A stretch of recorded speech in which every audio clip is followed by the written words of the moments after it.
आपके साथ मैं हूं दिव्या। मंदी दरवाजे पर खड़ी नहीं है बल्कि घर के भीतर पहुंच चुकी है, बस दिखाई नहीं दे रही है। जीडीपी के आंकड़े भी आ गए हैं और कोर सेक्टर के भी। दोनों की तस्वीर को मिलाकर देखें तो स्थिति काफी खतरनाक है। चौथी तिमाही में भारत की ग्रोथ 3.1% की रही और पिछले पूरे साल यानी 2019 से 2020 में ये आंकड़ा रहा 4.2%। वैसे सबको पता था कि आंकड़े खराब आने वाले हैं, फिर भी भारत के जीडीपी के आंकड़ों का इंतजार हो रहा था और सबकी नजर इसी पर थी। आखिर इसकी वजह क्या है, आइए जानते हैं। वजह यह है कि यहाँ पिछले पूरे वित्त वर्ष की तरक्की यानी जीडीपी ग्रोथ का आंकड़ा सामने आ रहा था, जिससे पता चलता कि कोरोना का संकट आने से पहले भी हम कितने पानी में थे और कोरोना के बाद कहां तक गोता लगने की आशंका होनी चाहिए। हालांकि कोरोना की बीमारी देश में आ चुकी थी, जनता कर्फ्यू भी लग चुका था और कुछ राज्यों ने लॉकडाउन भी शुरू कर दिए थे, लेकिन देश का पहला लॉकडाउन 24 मार्च को ही लगा था।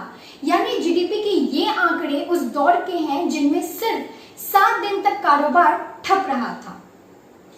सेंट्रल स्टैटिस्टिक्स ऑफिस ने जो जीडीपी के आंकड़े जारी किए हैं उनमें चौथी तिमाही यानी जनवरी से मार्च तक और पूरे वित्त वर्ष यानी 1 अप्रैल 2019 से 31 मार्च 2020 तक का अनुमान सामने रखा जा रहा है। दोनों ही आंकड़े आगे का हिसाब लगाने के लिए महत्वपूर्ण है, मगर खास ध्यान किन चीजों पर देना है। सबसे पहले ये देखिए कि चौथी तिमाही और पूरे साल के लिए जीडीपी ग्रोथ का जो आंकड़ा सामने आया है उसमें ग्रोथ यानी बढ़त कितनी है। आसान शब्दों में ये देखिए कि यह जीरो के कितना नजदीक है। आंकड़े आते ही कुछ लोगों ने उत्साह के साथ टिप्पणी की कि चौथी तिमाही में भारत की जीडीपी में 3.1% की बढ़त दर्ज हुई है और कुछ ही देर में पूरे साल का अनुमान भी आ गया। यहाँ यह बढ़त 4.2% की रही।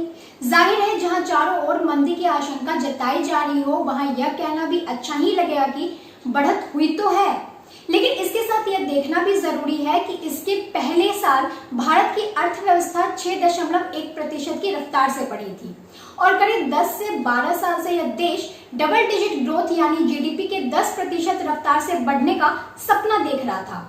बीते साल का जो अनुमानित आंकड़ा सामने आया है वह इस मोर्चे पर पिछले 11 साल का सबसे खराब आंकड़ा है। हालांकि आप चाहें तो इसी दौर की दुनिया के दूसरे देशों के आंकड़ों को देखकर राहत पा सकते हैं, जहां ग्रोथ बंद होकर इकोनॉमी सिकुड़नी शुरू हो चुकी है। लेकिन अपने ही गिरेबान में अगर झांक कर देखना है तो ये चिंता की शुरुआत है। ये सिर्फ एक झांकी है कि आगे कैसी तबाही आने वाली है या जो आ चुकी है मगर आंकड़ों की किताब तक नहीं पहुंची है। अक्टूबर से दिसंबर के बीच जीडीपी में 4.48% की बढ़त हुई थी।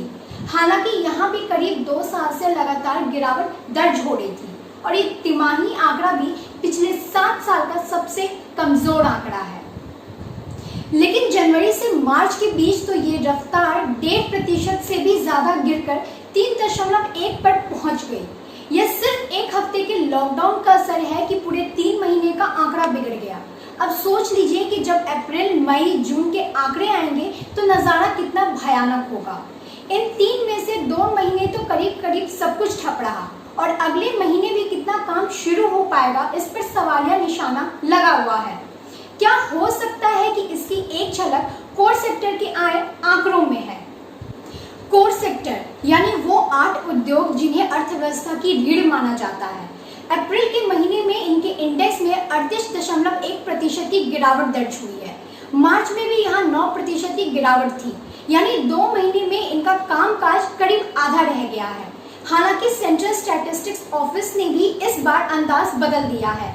जीडीपी के आंकड़े के साथ साथ ऐसी अनेक चीजें बताई गई हैं जिनका अब तक जिक्र नहीं होता था। मसलन एयरपोर्ट पर कितने मुसाफिर आए गए, कितना सामान आया गया, एलआईसी के प्रीमियम, बैंकों में जमा और कर्ज, कॉमर्शियल वाहनों की बिक्री और बहुत सी चीजें जिनका ब्यौरा दिया गया है कि इनके आधार पर ही जीडीपी का हिसाब जोड़ा गया है।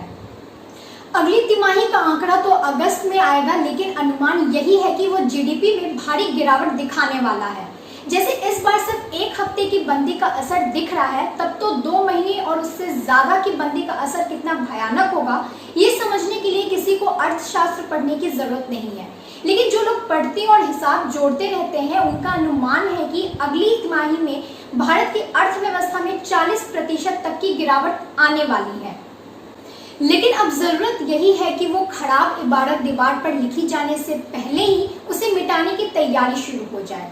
इसके लिए सबसे जरूरी होगा बाजारों और कारखानों का खुलना, ताकि वो काम शुरू कर सके जिनसे जीडीपी बनती है।